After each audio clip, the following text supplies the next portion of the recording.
it's Gaz, and welcome back to another Warframe video. So, Ember got her mini rework slash buffs, and here we are today with a level 10,000 tank Ember build for like really high level steel path missions we'll be going over. So, yeah, I've been using Ember at level 10,000 in some of these Void Cascade missions, and with her buffs and changes, she's feeling a lot stronger than before. And honestly, a pretty viable option at these really, really high levels. So let's get right into what we're doing today and what changed with Ember that is actually important here. Because I did change a lot of things with Ember, but I'm not really caring about most of those things as far as the purposes of this build. Got some other builds too for lower level missions, but this one's meant for extremely high levels against like maximum level enemies on the Steel Path. So let's get right into what we have. Before we do, make sure you sub this channel. We do daily Warframe video uploads. I'll be streaming the First Ascendant launch day tomorrow on my live stream channel, so if you want to come stop by and check that out, feel free. Also got a creator code for that game too if you want to support the channel monetarily on that way. But yeah, either way, guys, lots of Warframe videos on the way on this channel. I'll have a video on Warframe tomorrow as well, so no worries about that. Not jumping ship or anything like that, just because it's a new game. Alright, so as far as what we're using today to face tank level 10,000s as Ember is going to involve her newest changes in the Jade Shadows update. Mainly the Healing Flame Augment getting a massive, massive buff. Overguard in Warframe gives you 0.5 seconds of invincibility when enemies break it. And now that we have an augment on Ember that gives her Overguard, we can just pretty much just face tank level 10,000s all day long. That's what I was pretty much doing. We were here for about, I think it was about 200 Exilizers. And I think I died once. I died once because I was scratching my nose, okay? So if you play this right, you are an immortal fire tank. That's kind of the way I'd put it. You are like the blazing tank of tankiness. So let's go over what we have here and talk about what mods and builds are used in this for the entire loadout. Because I'm going to show the entire loadout. Now, quickly in the Simulacrum, I'm going to show you the build. Now, some important things before we go over all the builds and stuff about what I used here. For the purposes of this build, these casting speed Tau Archon shards are very important. 37.5% casting speed from this one, another 37.5 from that one. This is extremely crucial on the build. If you don't have these, you will not be face taking those level 10,000s the way that we were. It's just straight up. You have to be able to cast Fire Blast really quickly for this build, okay? That being said, we've also got some other shards on here that are pretty important too. We got 2 power strength shards. Those are probably the least important, but that give us over 200% power strength, which is pretty nice for Nourish multipliers. And additionally, we have the Tau Forged Violet Archon Shard giving Equilibrium. So health pickups give energy, and energy pickups give health in addition. So that stuff combined lets us sustain our Fire Blast spam really, really well. Okay, so the shards are kind of important on this build. Now, as far as the actual mods on the build, here's what I used. And yeah, this lets you like pretty much just be a complete face tank at high levels.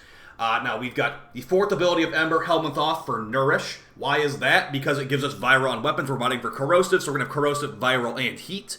And since Ember can remove enemy armor, it's going to just be really, really good because they're going to have no armor left. And then that Viral debuff will be doing lots and lots of extra damage.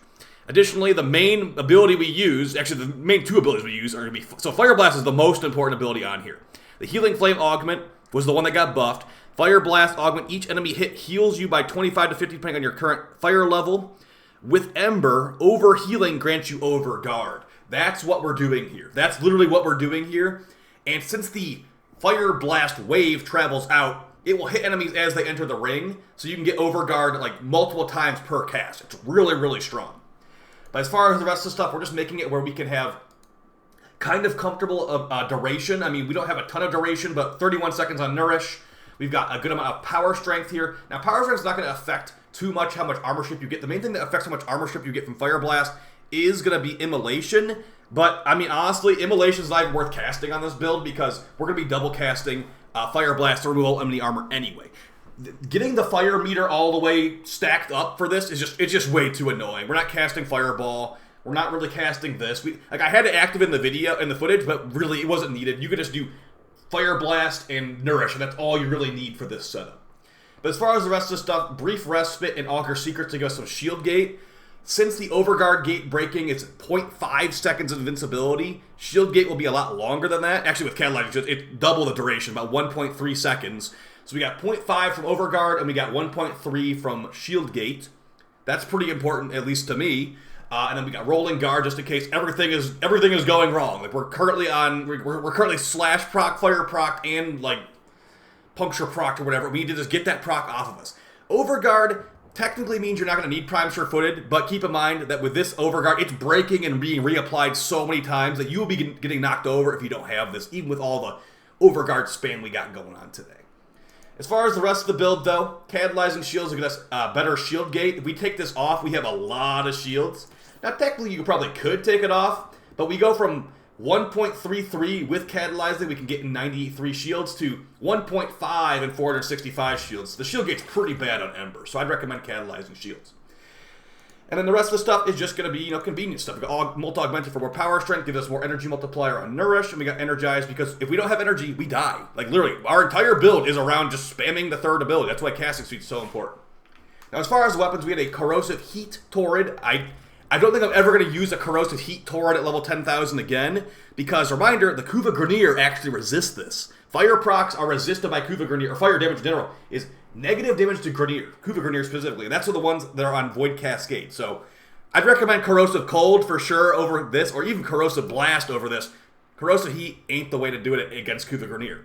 But either way, I wanted to run it because I want to test out Corrosive Heat, Corrosive Cold, and Corrosive Blast at high level, and I did do that. But yeah, as far as what we got here, Corrosive Heat, with the Heat Rivet, if you don't have a Heat Rivet, just throw a Heat mod on there, I guess. We got Merciless.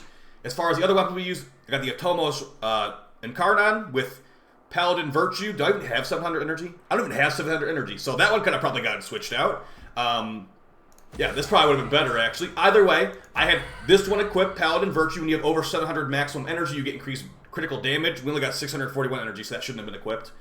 Got Moonrise Velocity, getting increased beam range. That's kind of nice, so I'd recommend that one for sure. You don't need 700 energy for that. And then the final one, we got Survivor's Edge, giving critical chance and status chance. Probably just could have gone for the maximum critical chance, honestly, but whatever. It was pretty good overall. It was not really like the main DPS source, but I wanted to use the Atomos because I like the Atomos. And I wanted to try out Pistol Elementalist, which is quite nice on a pure fire build. Secondary Fortifier to give us more Overguard. Our current Overguard cap is 20,000 with Fire Blast, and it's like 15,000 with this. So you just kind of use it if you're trying to do some more damage to Overguard, because it has bonus damage to Overguard times 8. Not super amazing, but pretty good. It's just a pure fire build on the Atomos. As far as the Praedos, it was not used. It was only used for movement speed for the parkour velocity and sprint speed Incarnons on here. So if you want to check it out, this is what I had on there. I usually use Midnight Crescendo to stack up a 12x outburst setup, but I probably should have just gone exposure. Again, this wasn't really used. I don't think I even mailed a single enemy the entire mission, but you could have technically used this if you wanted to. Matarai Focus Tree for killing Thrax. The 147 Replock Pod and Certus Amp is the one I use with Eternal Eradicate and Eternal Onslaught. The companion is pretty good here. You got Diriga. It's going to be an equilibrium focused build. We got Synth Deconstruct. Enemies injured by the Diriga will have a chance to drop health orbs.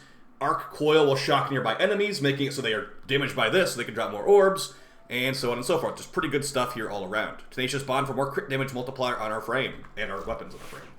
The Prime Laser Rifle is what we got here today. Since we were using no Shivering Contagion, because there's no cold procs on this build, we are going to be going for Vigilante Armament and Vigilante Fervor, giving a lot of Vigilante bonus to our Torid. So we're getting tons and tons of red crits. Not like we really needed the help in the first place, though. The reason we use the Laser Rifle is because it has the most procs for Manifold Bond. And if you have a Crit Chance Rivet, it will give you Tenacious Bond and Manifold Bond pretty much to the max. Now that we've talked about all this stuff, let's go ahead and show how this works in the Simulacrum and get back into some Steel Path gameplay footage. So basically, is Ember good now? Well, this augment sure is good. As far as the rest of the stuff on Ember, like the fire proc blast, or the fireball procs and all that stuff, like, are those going to really make a big difference? Probably not. So, I think as far as Ember being good, this is as good as she's going to get for a while until they add that new heirloom skin. And then, we'll make do with what we got when the heirloom skin comes out. So, I think that she's definitely better. This augment is really good. It's really, like, I'm just spamming. Even if they have no armor, you can just spam it until you run out of energy. And just keep hitting overguard over and over again. Like, that's not really realistic, but I'm just showing you what you can do with this thing if you have that situation. So, in the mission, it kind of is like that a little bit. As long as you have enough enemies around you, you'll be getting constant overguard flow. Now, it doesn't work on your teammates, but, I mean, with how much I'm spamming this overguard, I kind of think it would be a little bit imbalanced if it worked on teammates. That being said, Frost Augment works on teammates too, so Maybe it would be kind of fair if Ember got overguard for her teammates too, but as of right now, yeah, she cannot do that for her teammates. It's only for herself, and it's very, very spammable. So I would recommend, you know, throw on that casting speed. Remind your teammates the overguard is only for you, but yeah, your overguard is armor stripping, which is like 50% without any heat level incorporated in there. It's doing a knockdown, which is pretty decent CC, and it's giving you all that healing and overguard. Now, if you don't have full health, you'll get healed instead of giving overguard. You could maybe even run a bleeding dragon key on this build for less health overall, just to make sure you're always getting overguard. But I didn't run that here, didn't really feel that necessary. So, yeah, I do like Ember for high levels now. I'm not really using her 1 or her 4, but her 1 and her 4 don't really feel like they're meant for this level anyway. Her 1 is basically just there to increase your immolation level.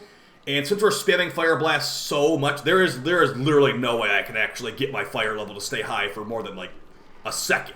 If I was to like spam fireballs to get maximum fire level, I'm casting Fire Blast like twice every 5 seconds anyway, so the fire level will be completely drained. So as far as a 4th ability focus build, that's going to be very different than this. Like we've literally got the 4th ability helmet off.